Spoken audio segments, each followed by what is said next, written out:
하나님의 말씀은 마태복음 10장 16절부터 23절까지 한 절씩 교독하시겠습니다.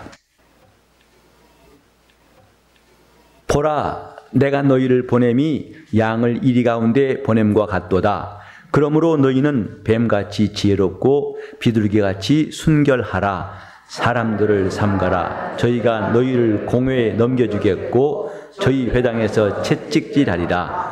또 너희가 나를 인하여 총독들과 임금들 앞에 끌려가리니 이는 저희와 이방인들에게 증거가 되게 하려 하심이라. 너희를 넘겨줄 때 어떻게 또는 무엇을 말할까 염려치 말라. 그때 무슨 말할 것을 주시리니 말하는 이는 너희가 아니라 너희 속에서 말씀하시는 자 곧 너희 아버지의 성령이시니라. 장차 형제가 형제를, 아비가 자식을 죽는 데 내어주며 자식들이 부모를 대적하여 죽게 하리라. 또 너희가 내 이름을 인하여 모든 사람에게 미움을 받을 것이나 나중까지 견디는 자는 구원을 얻으리라. 이 동네에서 너희를 핍박하거든 저 동네로 피하라. 내가 진실로 너희에게 이르노니 이스라엘의 모든 동네를 다 다니지 못하여서 인자가 오리라. 아멘. 살아계신 하나님이 우리에게 믿음을 주시고 그때부터 우리는 하나님을 믿는 자가 됩니다. 세상은 하나님을 보지 못하기 때문에 또 알지도 못하기 때문에 하나님을 가까이 하거나 믿는 사람이 없습니다마는 저와 여러분이 특별한 것은 하나님이 살아계시다는 것을 믿고 또 그분께 순종하는 신자가 된 사실입니다. 이것을 어떻게 다 사람의 말로 표현할 수 있을까? 신앙생활을 인간의 지혜로 사람의 표현으로 다 표현하기에는 터무니없이 부족하고 하나님이 살아계신 역사에 대해서 인간이 알아듣기 쉽게 말한다는 것은 거의 불가능합니다. 이렇게 영적 생활은 눈에 보이지 않는 분을 눈에 보는 것처럼 그분을 바라보고 그를 의지하고 또 그를 순종하는 신앙생활인데 이것이 제대로 길을 가지 아니하면 평생 방황한 사람도 적지 않습니다. 얼마든지 이유는 있어요. 하나님이 보이지 않으니까, 그 말씀이 들리지 않으니까, 그의 손을 내가 잡아본 적이 없으니까. 그래서 하나님이 장차 산 자와 죽은 자를 심판하신다는 말씀도 믿지 아니하고 심지어는 교회 안에 들어왔을지라도 소경이 더듬듯이 방황하고 혼란스러운 일들은 참 지겹도록 끝나지 않습니다. 이런 신앙생활의 중요한 메시지가 오늘 우리에게 들려올 수 있길 바랍니다. 신앙생활이 뭐냐 하면은 내 마음 속에 내가 가진 방법대로 하나님을 찾고 의지하는 이것이 아니고 성령으로 하는 것입니다. 성령으로 하는 영적 생활을 다른 말로 신앙생활 이렇게 말합니다. 기독교회가 오순절날 성령이 강림하심으로 시작되었습니다.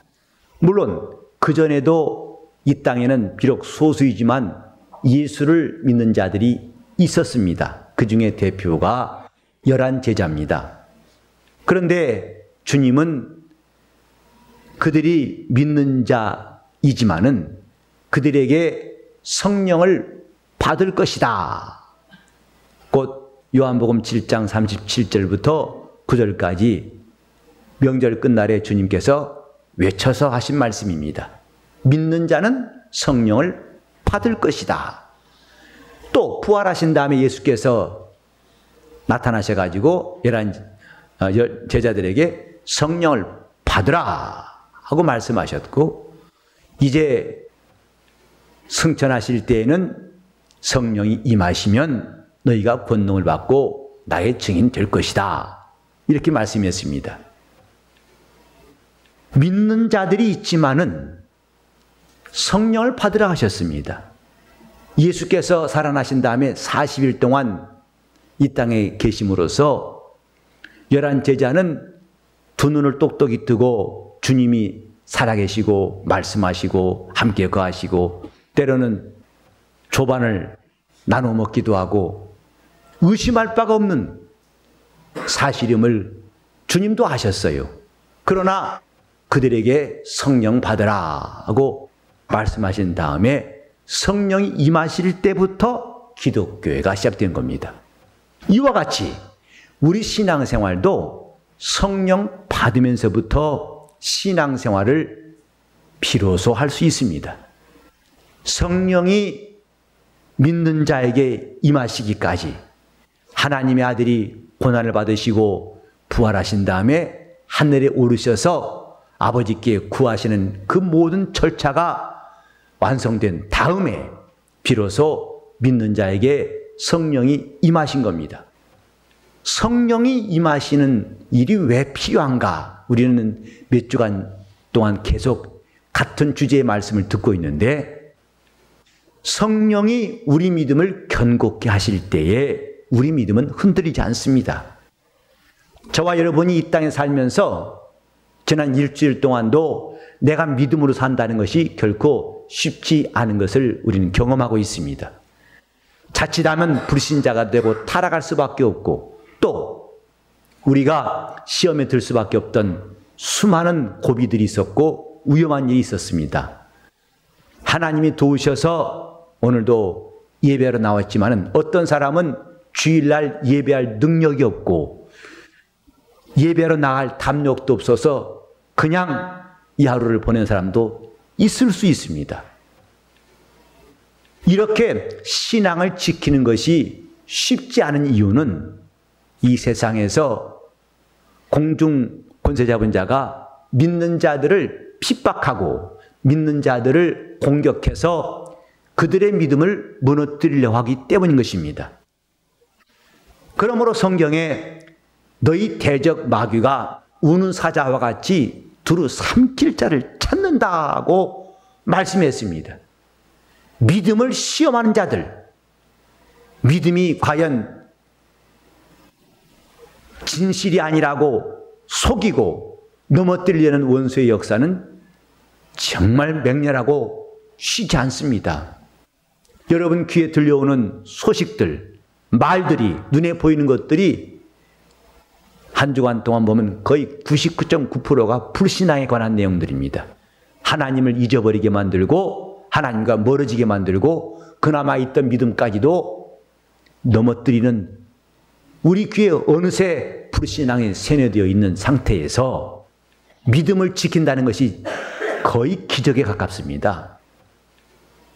이때 사람들이 자기의 경건함, 원래 그 마음이 신실하고 또 의지가 굳고 또 마음이 참되어서 그 경건함으로 믿음을 유지할 수도 있습니다만은 이것은 보장이 없습니다. 언제 그 경건이 무너지고 그 마음이 무너질지. 그 무너질 때는 함께 신앙도 무너져서 성경에 말씀하신 대로 후일 어떤 사람이 믿음에서 떠나 미혹해 하는 영과 귀신의 가르침을 쫓을 것이다 하는 말씀처럼 적지 않은 사람들이 믿음에서 지금도 떠나고 있습니다. 그러므로 우리 주님이 약속의 성령을 주사 인치시고 보증하신 것이라고 고린도후서 1장 21절에 말씀하고 있습니다. 우리에게 성령으로 인치시고 그 믿음이 흔들리지 아니하고 견고하도록 주님이 이런 장치를 해놓으신 것을 우리는 기억해야 됩니다. 주님이 하신 말씀에 대해서 우리가 귀를 기울여야 할 것은 그 말씀 하나하나가 우리가 힘으로 할 수 없는 것들을 능히 하게 하시는 말씀이기 때문입니다. 오늘은 여러분들에게 성령이 임하시면 우리 속에서 말씀하신다 하는 이 증거를 여러분에게 전하고자 합니다. 왜 성령이 우리에게 임하셨는가? 그는 우리 속에서 말씀하시는 하나님이시고 우리에게 지금도 말씀하시는 분이기 때문에 성령을 받으라고 주님이 명하신 겁니다. 이미 요한복음 14장 26절에도 성령이 오시면 내가 한 모든 말을 생각나게 할 것이다.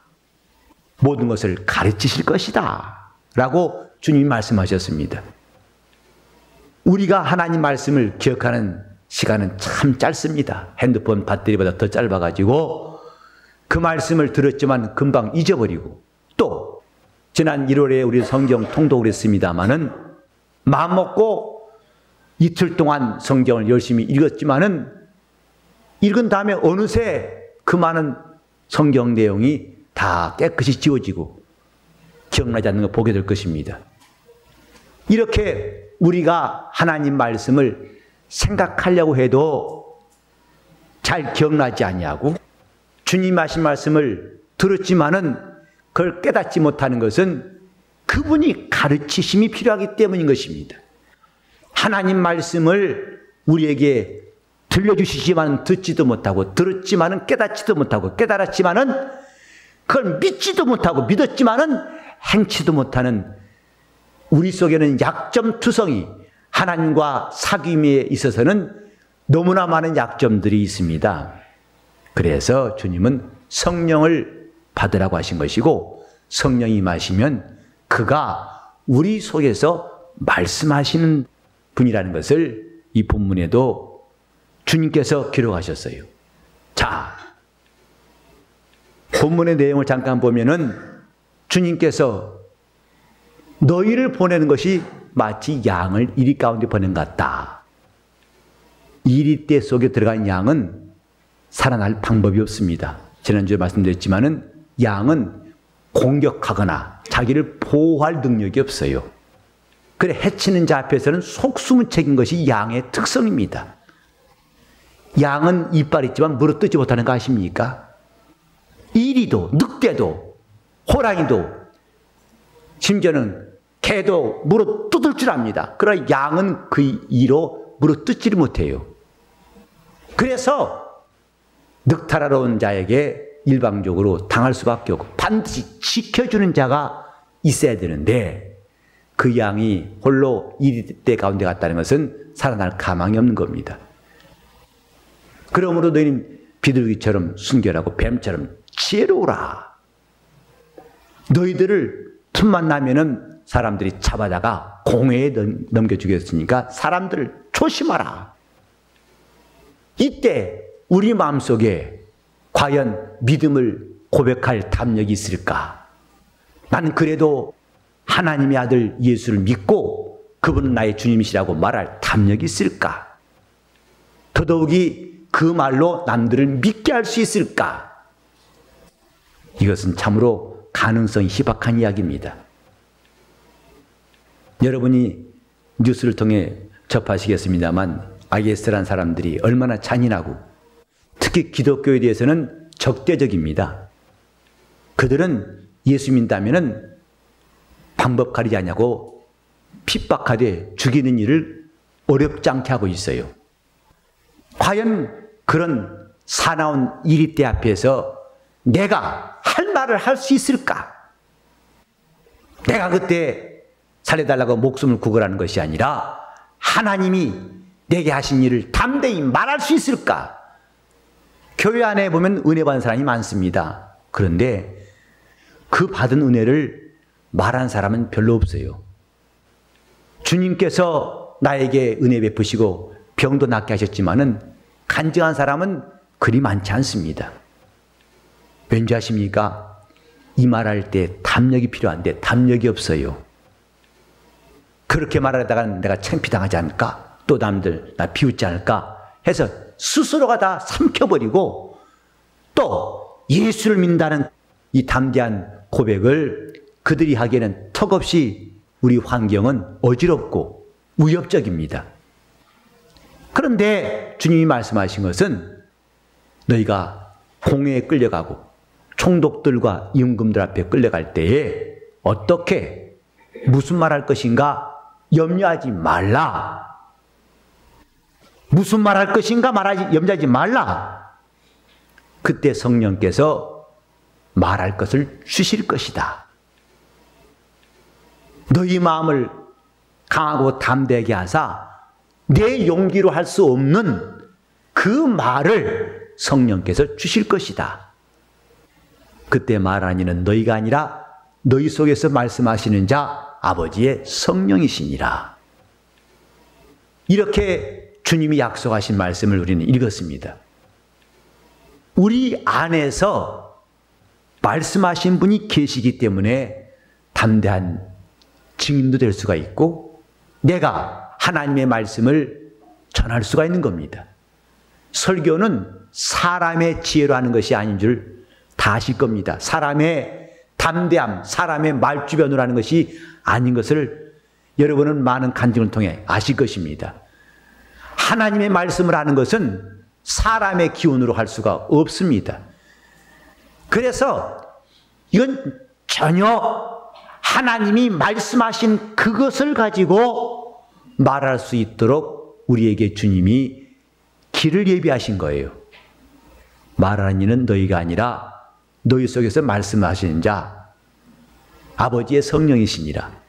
저는 설교자가 되어서 여러 사람 앞에서 또 각 나라에서 수많은 장소에서 이렇게 하나님 말씀을 전하기 위해 설 때가 많습니다.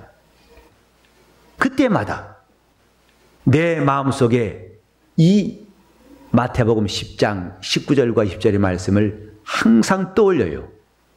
내가 지금 해야 할 말이 무엇인지, 어떻게 말해야 할 것인지 내 스스로는 아주 암담하고 이 자리에 앉았을 때만 해도 과연 오늘 내가 무슨 말을 할 수 있을까 싶을 때가 한두 번이 아닙니다.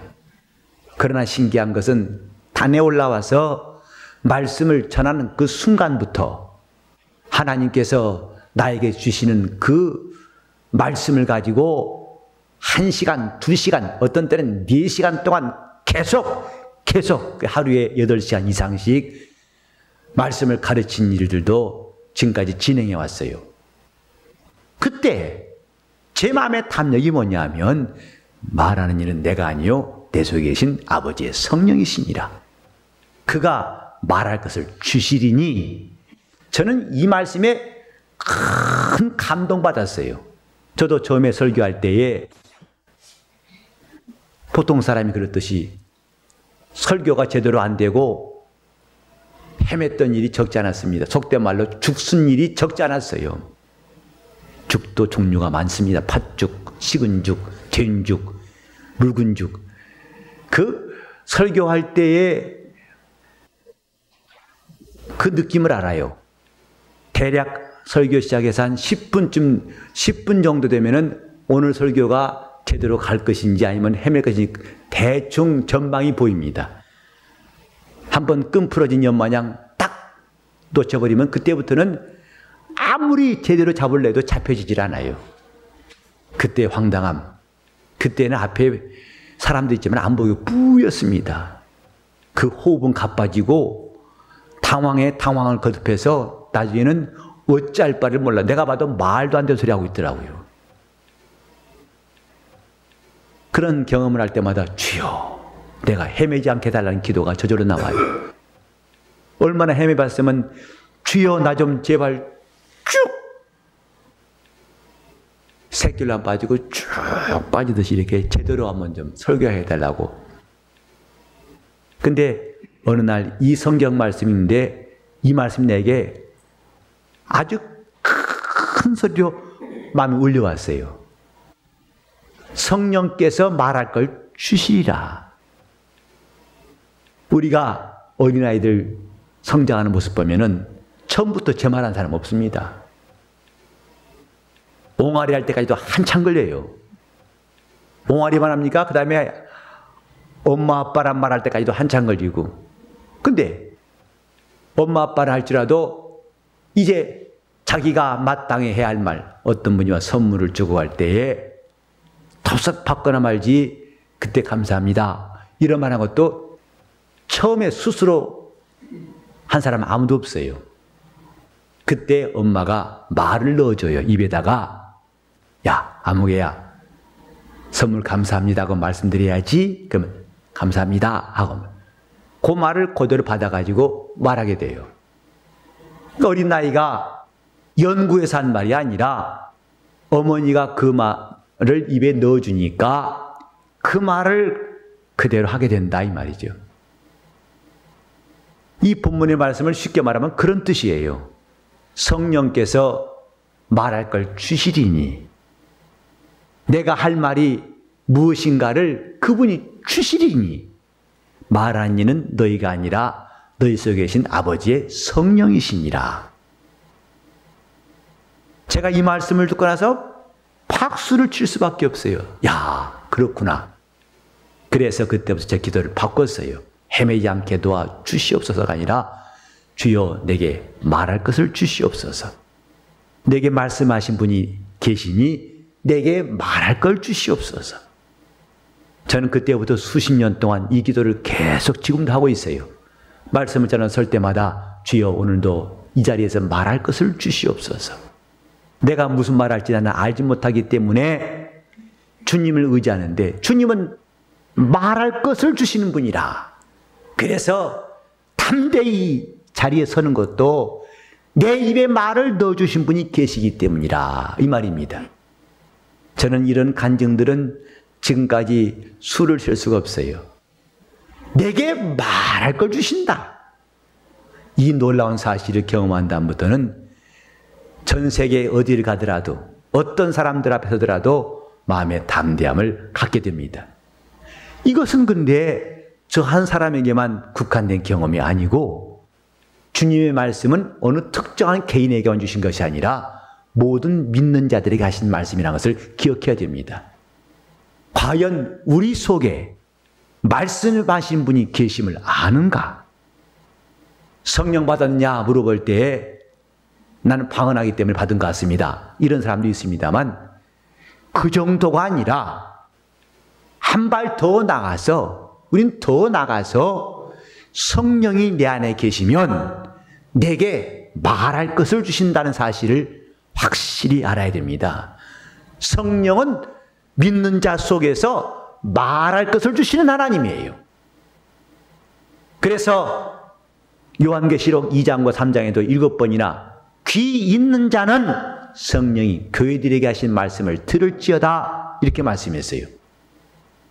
성경을 통해서 우리는 하나님이 누구신가를 알게 되는데 하나님은 말씀하시는 분입니다. 히브리서 1장 1절과 2절에도 옛적의 선지자들로 여러 부분과 여러 모양으로 우리 조상들에게 말씀하신 하나님이 이 모든 날 마지막에는 아들로 우리에게 말씀하셨다고 했습니다. 주 예수 오셔서 그가 하늘의 진리를 말씀하신 다음에 하늘에 가신 다음에는 이젠 성령이 교회에 임하셔서 성령이 하시는 말씀을 온 교회가 들으라고 성경은 가르치고 있습니다. 오늘 이것은 너무나 신기해서 그저 나와는 관계없는 일로 이것은 안 될 것입니다. 신자는 하나님의 말씀으로 사는 사람이라고 우리는 고백합니다. 우리 좀 전에 찬송할 때도 사람이 떡으로만 사는 것이 아니요 하나님이 우러나오는 모든 말씀으로 살 것이니라 그랬습니다. 여러분도 하나님 말씀으로 산다는 것에 대해서 결코 이의가 없을 거예요. 거의 맞다고 다 말할 겁니다. 중요한 것은 그 다음이에요. 말씀으로 산다. 근데 그 다음에 어떻게 할지를 몰라요. 말씀으로 산다. 어떻게 해야 되지? 그만 앞이 캄캄해지고 막연해집니다. 우리가 말씀으로 살려면 말씀을 들어야 됩니다. 말씀을 받아야 됩니다. 말씀을 배워야 됩니다. 말씀이 내 안에 있어야 됩니다. 그래야 말씀으로 살지요. 하나님 말씀으로 산다는 구호만 외친다고 해서 신자는 아닙니다. 말씀으로 사는 줄도 사는 방법도 알아야 신자입니다. 어떻게 하면 말씀으로 사는 것이냐? 이렇게 하면 된다라고 다른 사람에게도 잘 안내해 줄 수 있어야 그게 제대로 말씀을 산 사람이에요. 근데 그 말씀을 받으려면은 그건 내가 성경에서 어느 구절을 찾아가지고 오늘 이 말씀이 좋다. 하나님 이 말씀 주셨다. 그것도 괜찮아요. 하지만 더 중요한 것은 성령께서 우리에게 말씀하신 것을 듣고 그 말씀을 따르는 것은 참 좋은 길입니다. 내게 성령께서 말씀하심으로 그 말씀에 의해서 내가 힘도 얻고 그 말씀에 의해서 하나님이 살아 역사하심을 경험하는 것은 최고입니다. 근데 이런 삶이 우리 속에 있어야 할 것을 성경에 말씀했어요. 사람이 하나님의 말씀으로 살 것이니라. 그러려면 살아야 할 말씀이 어디서 오는가? 내게 성령께서 말씀하시는 그 말씀이 있기 때문에 사는 겁니다. 우리가 기도할 때에도 나에게 기도하라는 말씀이 있을 때 여러분은 기도실로 오게 됩니다. 나에게 회개하라는 말씀이 있을 때 여러분은 주님 앞에 무릎을 꿇고 자신을 돌이켜보고 회개하게 됩니다. 신자들의 생활은 이렇게 하나님 말씀이 있기 때문에 그 다음에 행동이 있는 거예요. 그래서 병 고치라는 말씀도 내가 고쳐봐야겠다는 내 열심과 기도도 필요하지만은 그러나 병을 고치라 하신 주의 말씀이 내게 임하실 때부터 하나님의 능력은 나타나게 되어 있는 거예요. 저는 해외 선교라는 것에 대해서 한동안 예수 믿고 나서 한동안 남의 일처럼 여겼습니다. 그것은 나와는 너무나 거리가 먼 이야기라고 생각했어요.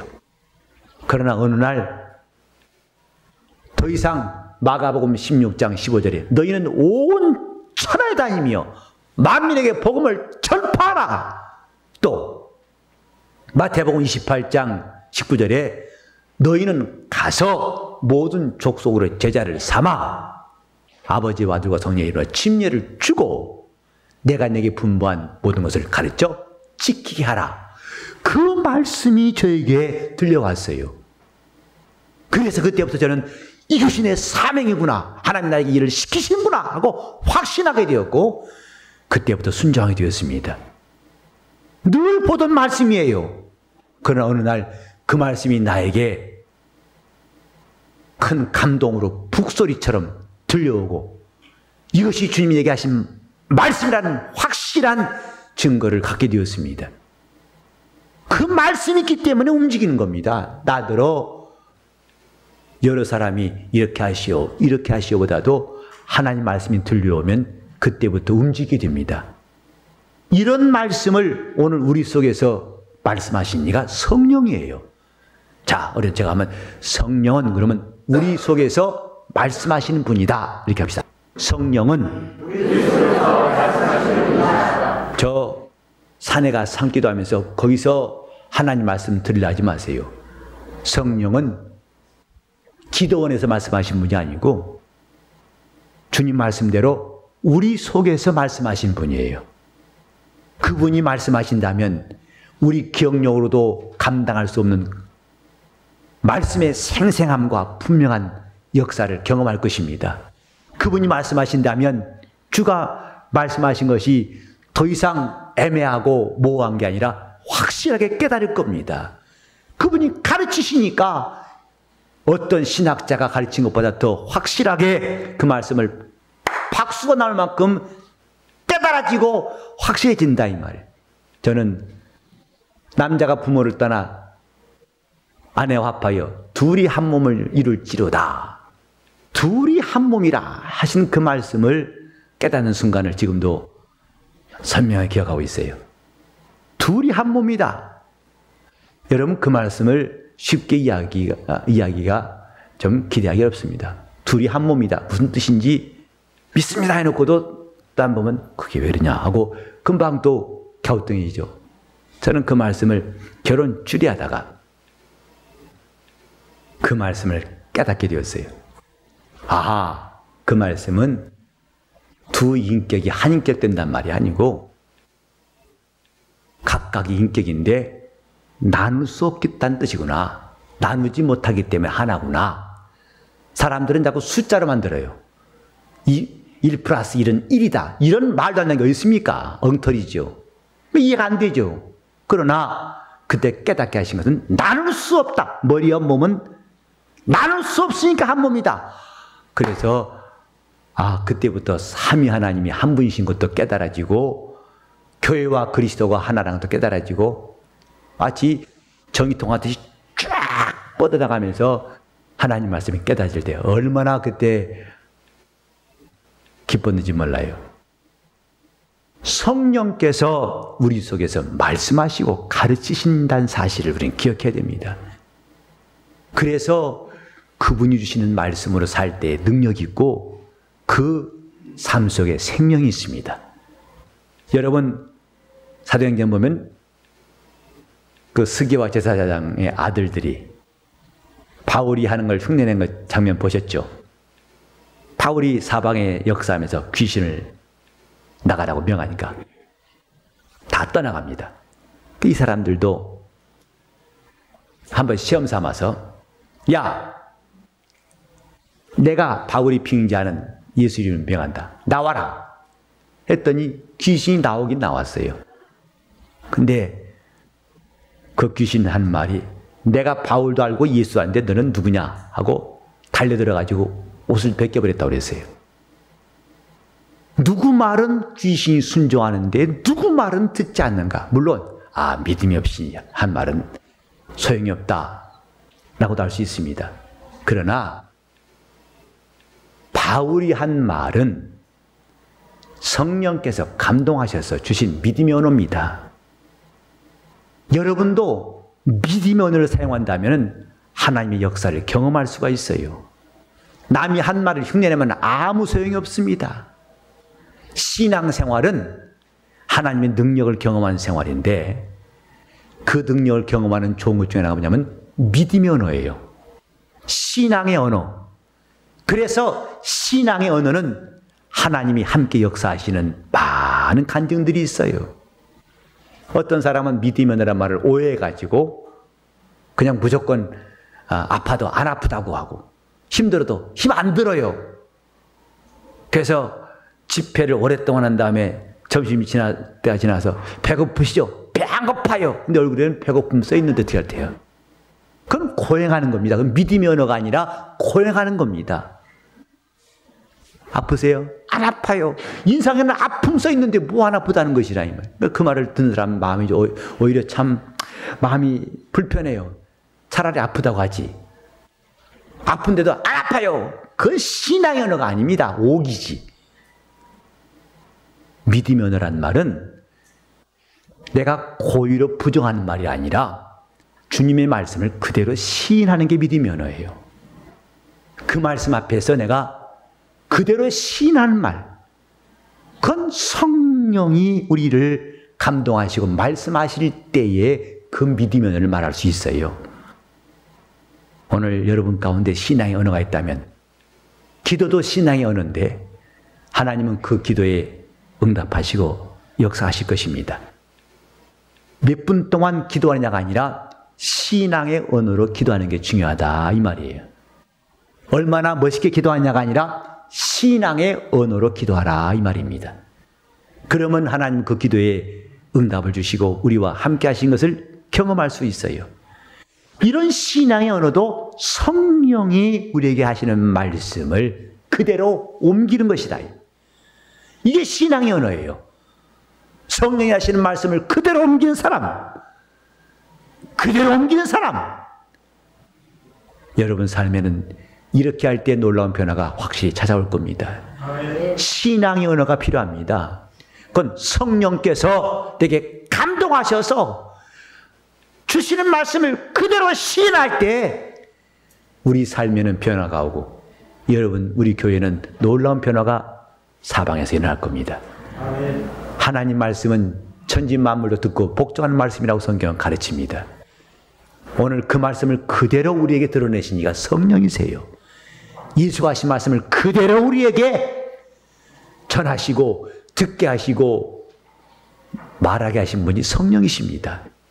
성령은 우리 속에서 말씀하신 하나님이에요. 그 말씀이 있을 때 우리는 말씀으로 살 수가 있습니다. 내가 어떻게 할지를 그분이 말씀하실 때 우리는 결코 어둠 가운데 있지 아니하고 빛 가운데로 나올 수가 있습니다. 이것이 영적 생활이에요. 성령이 임하실 때부터 비로소 영적 생활, 곧 성령이 우리에게 말씀하실 때에 그 말씀을 받아서 사는 것이 바로 이것이 영적 생활입니다.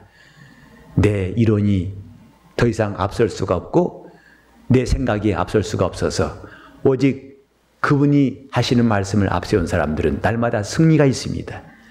이런 신앙생활의 승리를 이제는 우리가 맛봐야 할 차례가 아닙니까? 성령이 누구시냐? 너희 속에서 말씀하시는 자, 곧 아버지의 성령이시니라. 제가 그러면 마지막으로, 여러분 이때를 많이 기다리셨죠? 마지막으로 끝나는가 보다. 우리 교회 설교를 제가 짧게 하는 편인데 30분대, 거의 30분대 끝나요. 유튜브 들어보시면 알겠지만. 자, 제가 할 말이 많지만 줄여서 하느라고 좀 마지막이란 말 쓰거든요. 제 스스로 브레이크 걸라고요. 그만 말하려고. 자, 그러면 어떻게 하면은 성령이 말씀하시게 할 수 있느냐? 하나님 말씀을 묵상하는 겁니다. 그 말씀을 쥐하러 묵상하는 것이 성령이 말씀하시게 하는 기본 자세요, 성도에 마땅한 자세예요.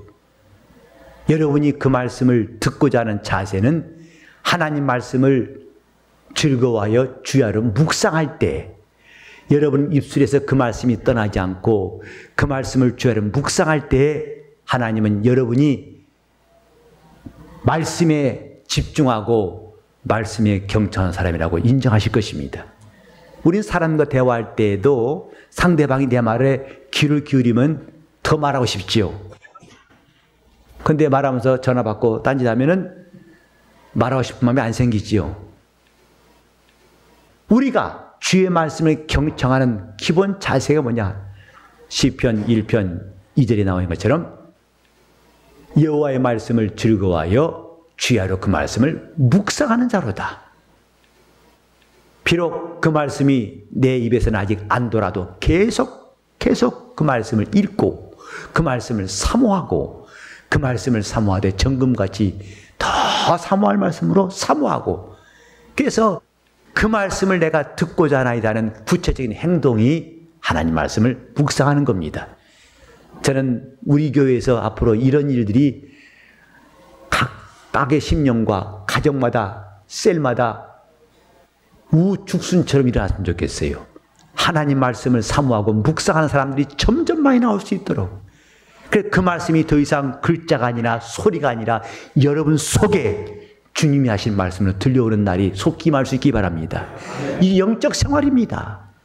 우리는 헛되이 그저 말씀을 살아야 한다는 구호만 외치고 그 다음에 어찌할 줄 모르는 황당한 일이 없도록, 하나님 말씀을 사는 매일매일의 기쁨이 이런 것이라는 걸 체험할 수 있도록 성령이 말씀하게 할 수 있기를 예수 이름으로 축원합니다. 성령은 우리 속에서 말씀하시는 분입니다. 자, 한번 같이 따라합시다.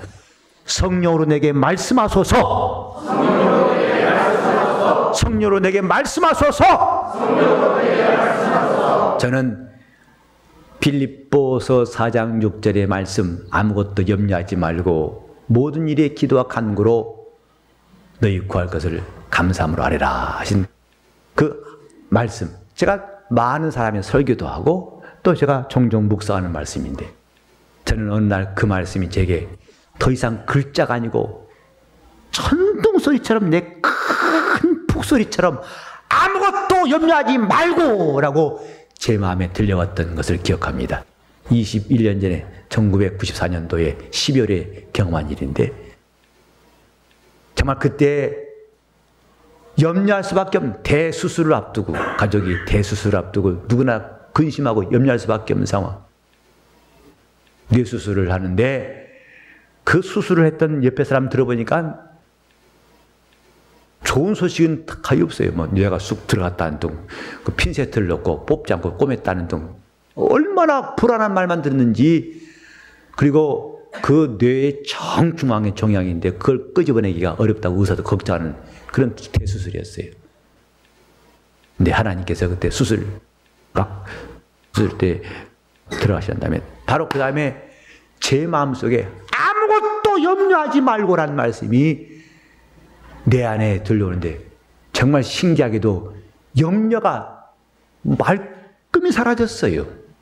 심지어는 아내하고 있으면서 내가 너무 염려하는 것이 좀 너무한 거 아닌가 싶은 마음이 들었어요. 남의 일처럼 무관심한 게 아닌가 할 만큼 정말 마음이 평안하고 염려라는 것이 염려하지 말아야지가 아니라 정말 염려가 깨끗이 사라지고 하나님이 그 하신 역사를 8시간의 대수술 끝에 그 쾌차한 속도라는 것은 그 교통사고 나도 그렇게 못할 겁니다. 입원해서 검사하고 수술하고 회복해 나올 때까지 19일 걸렸어요. 그 병실에 크리스마스를 2번 맞이나 있던데 하나님의 말씀은 글이 아니고 소리가 아닙니다. 그 말씀은 지금도 우리에게 말씀하시는 그분의 음성이에요. 성령은 우리 속에서 말씀하시는 분, 이제 그분의 말씀을 듣고 말씀으로 사시는 여러분 되시기를 예수 이름으로 축원합니다. 기도하시겠습니다. 이 시간 내가 하나님 앞에서 성령이 하시는 말씀을 들을 수 있는 기본 자세를 준비하십시오. 회개하시고 내가 말씀을 사모하며 그 말씀을 이제는 주야로 묵상하고 그 말씀을 의지하겠다고 결심하시면서 주여 내게 항상 성령으로 말씀해달라고 다시 합심해서 통성으로 기도하시겠습니다. 하나님 아버지, 우리가 하나님 말씀을 듣고 살옵소서. 하나님 아버지, 우리가 성령 받음으로 제대로 신앙생활할 수 있도록 도와주시옵소서. 내가 스스로 살아보려고 하고 스스로 깨달아 보려고 애썼고 스스로 해보려 했던 노력들이 얼마나 헛수고였고 방황했던 것인가를 우리는 많이 경험했습니다. 이제부터 성령으로 하는 신앙생활을 사모하오니 주여 우리를 인도하여 주시옵소서. 성령 임하신 우리를 진리 가운데로 인도하실 뿐만 아니라 우리 속에서 말씀하신 분이신 줄을 깨달았사오니 주여 우리가 성령으로 그 말씀을 듣게 하시고 과연 다른 사람, 내 몸 밖의 사람은 들을 수 없을지라도 내게 하시는 말씀을 분명히 듣고 우리는 그 말씀에 의지해서 그가 가라 하시니 가고 하라 하시니 하게 도와주시고 또 깨닫게 하심을 따라서 우리가 하나님 말씀을 믿고 담대한 성도가 되게 하여 주시옵소서. 주님, 이제부터 우리 온 성도들이 시냇가의 신균 나무처럼 복 있는 사람 되게 하시되 주야로 그 말씀을 즐거워하여 묵상하는 성도가 되게 하여 주시옵시고 그 말씀을 사모하고 사모하며 또 사모하게 도와주시고 그래서 하나님 말씀이 내 입에 꿀처럼 달고 송이꿀보다 더 단 놀라운 간증들이 있도록 인도하여 주시옵소서. 주님, 우리는 갈 바를 알지 못하는 나그네였고 방황했었습니다. 이제 주 앞에 돌아왔사오니 방황을 멈추게 도와 주시옵시고 때마다 일마다 주님 주신 평안과 함께 또 그 말씀을 듣고 우리가 따르겠사오니 인도하여 주시옵소서. 성령이 함께 하시고 붙드시기 원하며 예수 이름 받들어 기도 올리옵나이다. 아멘.